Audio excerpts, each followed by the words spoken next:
the number of times a value of a variable comes into your count is called frequency.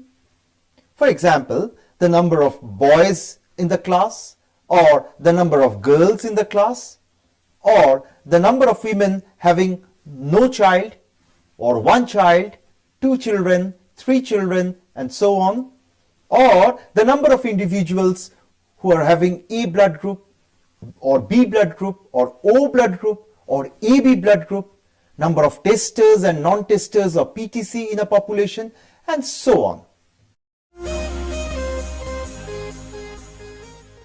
The distribution of data in various classes or groups along with their corresponding class frequency is called frequency distribution. Again, you see, classes may be ungrouped or grouped. If the number of values of a variable is small, the classes are kept ungrouped, and if the number of values of a variable is large, the classes are grouped. In this table, you will find that there are 4 blood groups, A, B, AB, and O, and their respective frequencies are presented under the column heading frequency. Now, let us talk about the frequency distribution table of quantitative discrete data. Let us take an example of women and their number of children. 0 child, 4 in number, 1 child, 6 in number, 2 children, 5 in number, 3 children, 3 in number, and 4 children, 2 in number.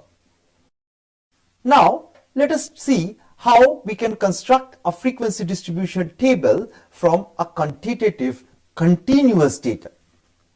Look at this table.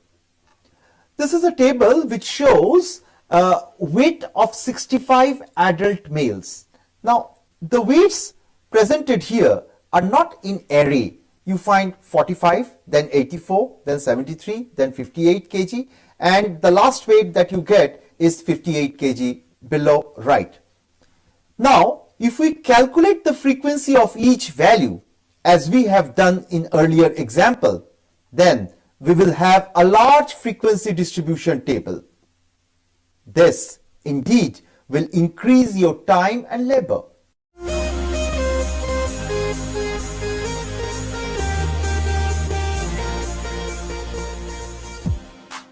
While preparing a frequency distribution table from a set of raw data, first arrange the data in ascending or descending order. Second, find out the range, that is the difference between the highest and the lowest values. Third, determine the class width you wish to have. Too large or too small a class width will be inappropriate.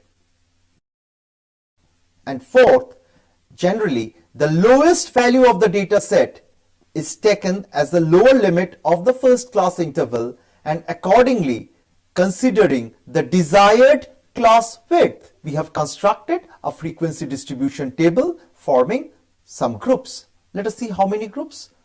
1, 45 to 50, second, 51 to 56, third, 57 to 62, fourth, 63 to 68, fifth, 69 to 74, seventh, 75 to 80, and eighth, and the last is 81 to 86. And you see in the middle column, the tally marks are provided, and on the extreme right column, the frequencies are provided. So, from this table, we can say that between 45 and 50 kg weight, 3 individuals are there. 51 to 56 kg, 15 individuals, and so on. We can describe the table in this way. But it is very important to learn and to get the definition of class, class interval, class limits, class boundaries, class width or size, and class mark of a frequency distribution table. Now, in case of group data, each group is called class. You have seen that 45 to 50, that is one class interval, 51 to 56, that is another class interval, 57 to 62, that is another class interval. Now, class intervals can be open. For example, a class interval could be less than equal to 45, in which all the values between below 45 to within 45 could be included, or it can be more than equal to 85, in which all the values which are 85 and above could be included. Now, in each class interval, the lower value is called the lower class limit and the higher value is called the higher class limit. For example, in the class interval 45 to 50, 45 is the lower class limit and 50 will be the higher class limit.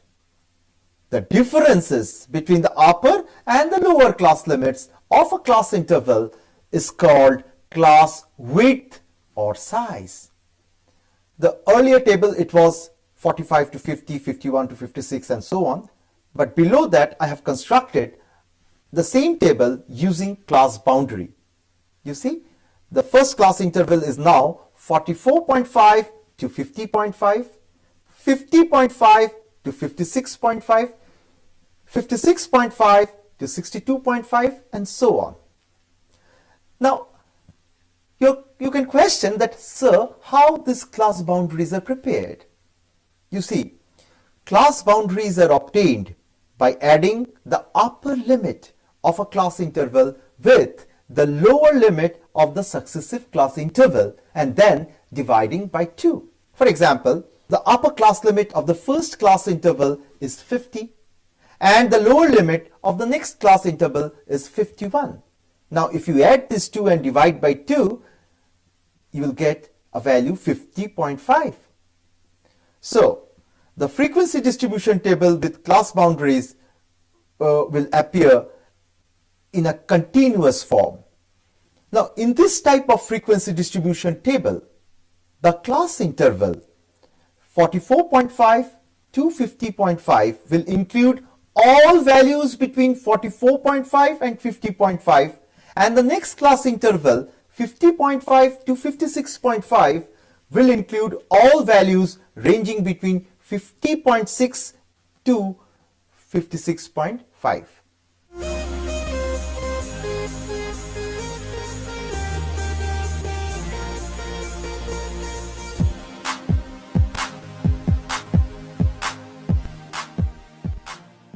Cumulative frequency of each class is calculated by adding the frequencies of the preceding classes. You see, the same table I am using. The first column is the class intervals, the second column shows the frequencies, and in the third column you see the cumulative frequency distribution table. You see how I have done? In the first, you will find the cumulative frequency is 3. In the second, you will find I have added the frequency distribution of the first class with that of the second class, that is 3 plus 15 is 18. Third, we got 31, and in this way we get the cumulative frequencies 3, 18, 31, 41, 47, 60 and 65. Now, what does this cumulative frequency say? From this table you can say, for example, that 41 individuals are having weight below 68 kg, you can say. Or take the example 47, the cumulative frequency 47. One can say that 47 individuals will have a weight below 74 kg. Now, what is relative frequency, or by percentage and by proportion? What we are doing essentially, we are just taking the proportion of the frequency of each class interval and converting it into percentage. For example, if you look at the fourth column, you will find what I have done. 3 is the frequency of the first class interval. The total number of observation is 65. So 3 divided by 65 multiplied by 100, we are getting 4.61. Similarly, for the second class interval, we are getting a relative frequency of 23.07. Third, 20.0, and in this way we got the relative frequencies of rest of the class intervals. There are two important features of frequency distribution which a researcher find interest in? Number 1, to find out the central value surrounding which most of the observations or values of the variable lie. And number 2, to observe the pattern of dispersion of data from the central value.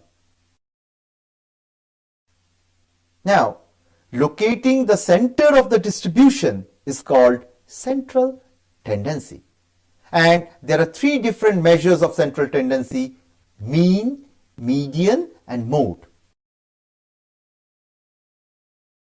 Let us take up the first one, mean.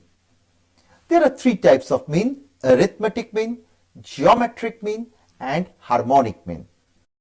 We will discuss only on arithmetic mean. Arithmetic mean is the sum of all values divided by the total number of observations. 10 years of age, we have 2 boys. 11 years, 3 boys. 12 years, 4 boys, and so on. Here x represents the age of the boys or the variable, f the frequency, and fx means the product of each of the values of x with the frequency f, that is with their corresponding frequency. Thus, for the first case we get 20, that is 10 into 2, 33, 11 into 3, and so on. Now, look at the last row. We have 2 new information. One is a symbol, is like E, which is called sigma. So we use this sigma sign twice. One to show summation f, that is the sum of the frequencies, that is 15, and summation fx, which we got, the value we got is 184. Now the total age of all the 15 boys is 184. Now what is the arithmetic mean? We divide 184 with 15, that is summation fx divided by summation f, and the value that we get is 12.26 years. Now here, since the data set is small, you can do it very easily. But think of a case where you are dealing with very big data set. Take for example the data on weight we were describing earlier. In such cases, you have to group the data rationally and then calculate the mean. Unlike ungrouped data, here fx is calculated by multiplying the class mark of each class interval with the frequency of the corresponding class interval. Now look at this table.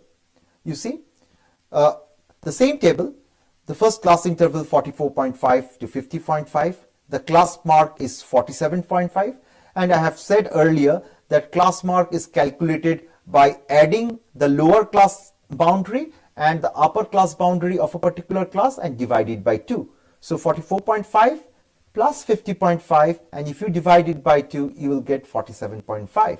So it is actually the midpoint of each class interval. So in this way, you get a number of class marks for each of these class intervals, the corresponding frequencies, and you multiply the class mark with their corresponding frequencies, and you will get the fx values for each of these class interval. Like earlier, you just add the fx values and you will get summation fx, and on the other side you just add all the frequencies and you will get summation f. Thus summation fx becomes 4227.5, and you divide it by summation f, that is total number of 65 individuals, and you get the mean value 65.03. Now the question is, what does this mean value tell? The value 65.03 tells that most of the observations are distributed around the value 65.03. Now, if you search the raw data, you might not get the value 65.03 kg, because this value might not be present in the actual data set. It is a calculated value. It is a calculated value. Now, another way of calculating mean is with the help of arbitrary mean. Take an arbitrary mean and find out the difference of each value from the arbitrary mean. Then multiply the difference with the frequency of the corresponding class interval. Find the sum of these products, divide the sum of the products by the total number of observations, and lastly add the arbitrary mean with that result. Now in this table you see I have considered 65.5. You see one of the class marks of this distribution is 65.5. 65.5 as an arbitrary mean, and I subtracted each of these class mark with 65.5, and the first value that I got is minus 18. The second value, that is subtracting 65.5 and 53.5, we are getting minus 12, and so on. And then I multiplied all these values, that is the differences, that is x minus a, with their corresponding frequencies, and we get values like minus 54, minus 180. Look at the column on the extreme right, minus 78, 0, and so on. And in this way we calculated summation f x minus a, that is equal to minus 30. Now from this arbitrary mean, how we can calculate the actual mean with the use of a formula? The formula is mean weight is equal to a, that is the arbitrary mean, plus summation f x minus a divided by summation f, and you see you get the value 65.0. The mean weight is 65.0.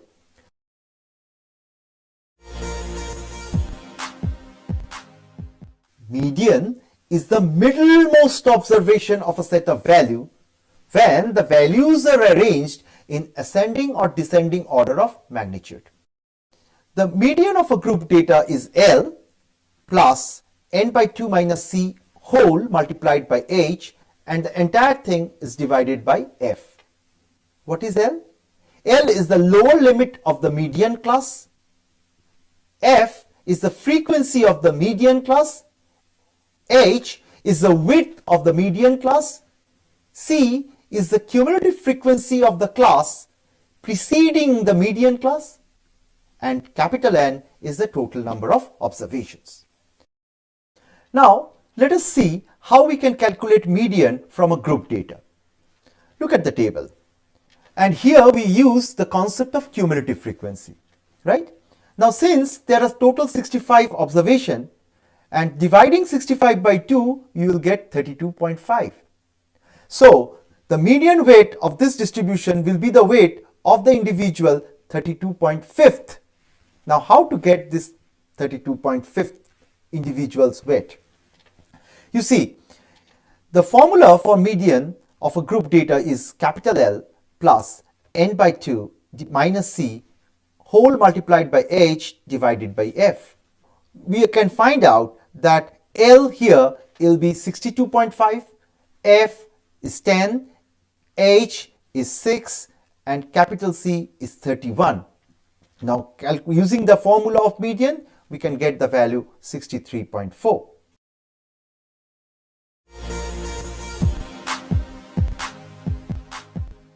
Now next let us come to mode.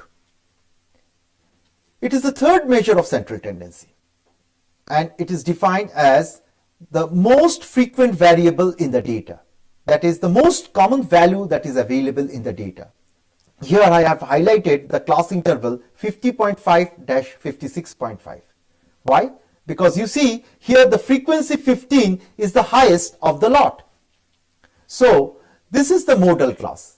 But how to find out the mode? That means which value appears for the maximum time. And the formula for this is capital L plus within third bracket V1 divided by V1 plus V2 third bracket close multiplied by H, where L is the lower class limit of the modal class. V1 is the excess of modal frequency over the frequency of the next lower class. V2 is equal to the excess of modal frequency over the frequency of the next higher class interval, and H the width of the modal class interval.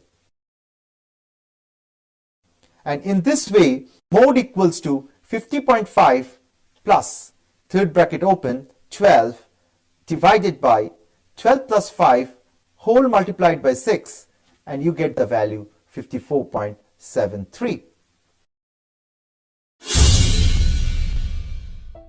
However, if some extreme values are present in the distribution, the mean value might get affected and one will jump into some erroneous conclusions.